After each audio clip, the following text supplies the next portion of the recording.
বাংলাদেশের ন্যায় বিচার কোথায় গিয়েছিল, কিভাবে গুলি করে একটা দল ক্ষমতায় থাকার জন্য মানুষকে হত্যা করে, শিশুদেরকে হত্যা করে, গুম করে, সেইটার ভয়াবহ চেহারা আমরা দেখেছি। আজকে পর্যন্ত সেই গুম হওয়া পরিবাররা হাহাকার করছেন।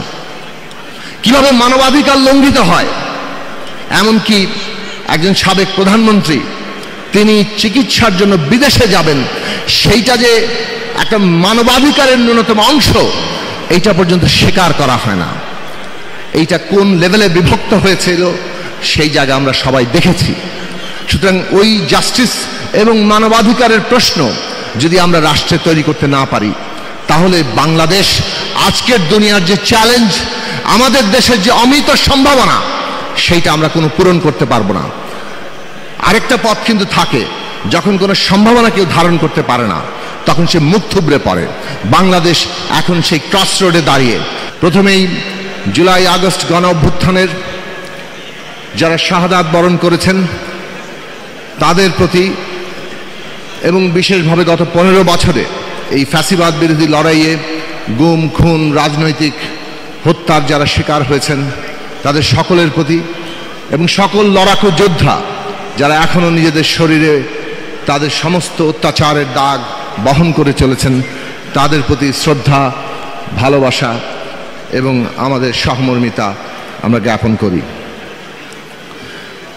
আজকের বাস্তবতা, বিশ্ব পরিস্থিতি এবং জুলাই আগস্ট অভ্যুত্থান আমাদের সামনে কতগুলো চ্যালেঞ্জ সামনে রাখছে, কতগুলো কর্তব্য হাজির করছে।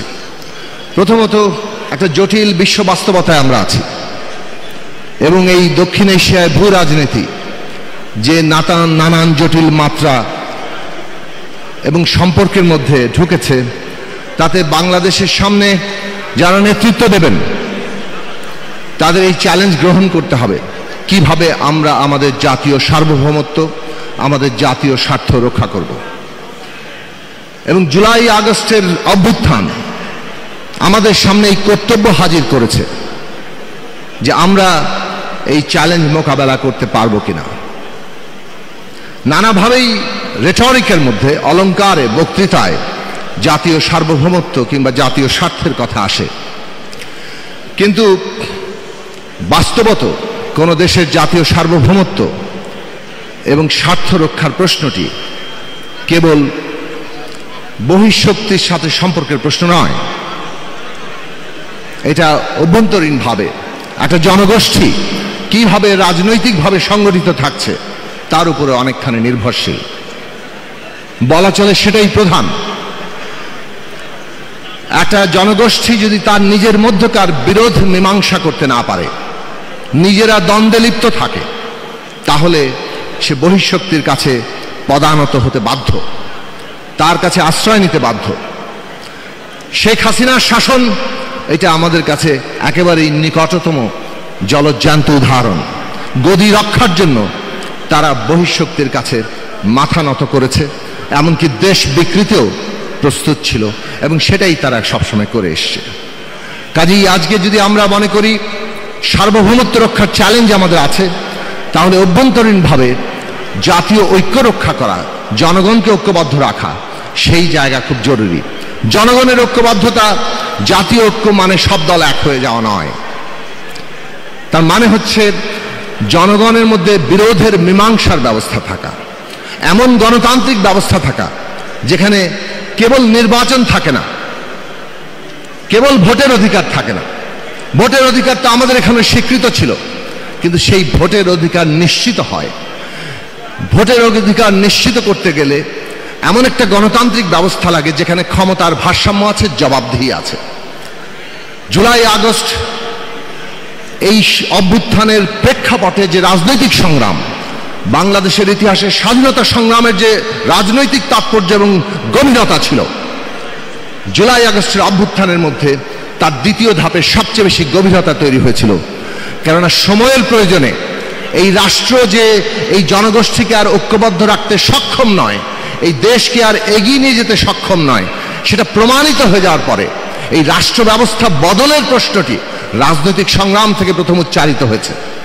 রাষ্ট্রের গণতান্ত্রিক রূপান্তর, রাষ্ট্র ব্যবস্থার সংস্কার, রাষ্ট্রের মেরামত, নানান নামে এই প্রশ্ন আসলো, মূলত তার মর্মবস্তু ছিল বিদ্যমান বন্দোবস্ত দিয়ে আর চলবে না, আমাদের নতুন একটা রাজনৈতিক বন্দোবস্ত লাগবে যেটা এই রাষ্ট্রকে গণতান্ত্রিকভাবে পুনর্গঠিত করবে।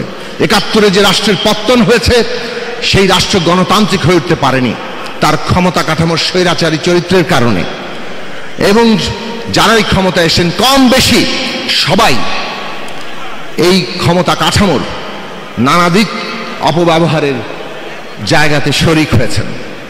আজকের বাংলাদেশ তার পরিণতি, জুলাই আগস্ট এক নতুন পরিণতি নিয়ে আসার জন্য আমাদের সামনে কর্তব্য রেখেছে। এই গণতান্ত্রিক ব্যবস্থা জাতিকে ঐক্যবদ্ধ রাখে, সেই ঐক্যের শর্তেই সার্বভৌমত্ব দাঁড়ায়। আর একটি প্রশ্ন খুব গুরুত্বপূর্ণ, একটা দেশের ন্যায় বিচার থাকবে কিনা, মানুষের অধিকার মানবাধিকার থাকবে কিনা।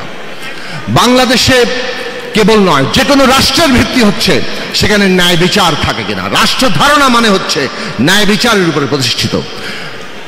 বাংলাদেশের ন্যায় বিচার কোথায় গিয়েছিল, কিভাবে গুলি করে একটা দল ক্ষমতায় থাকার জন্য মানুষকে হত্যা করে, শিশুদেরকে হত্যা করে, গুম করে, সেইটার ভয়াবহ চেহারা আমরা দেখেছি। আজকে পর্যন্ত সেই গুম হওয়া পরিবাররা হাহাকার করছেন। কিভাবে মানবাধিকার লঙ্ঘিত হয়, এমনকি একজন সাবেক প্রধানমন্ত্রী তিনি চিকিৎসার জন্য বিদেশে যাবেন, সেইটা যে একটা মানবাধিকারের ন্যূনতম অংশ এইটা পর্যন্ত স্বীকার করা হয় না। এইটা কোন লেভেলে বিভক্ত হয়েছিল সেই জায়গা আমরা সবাই দেখেছি।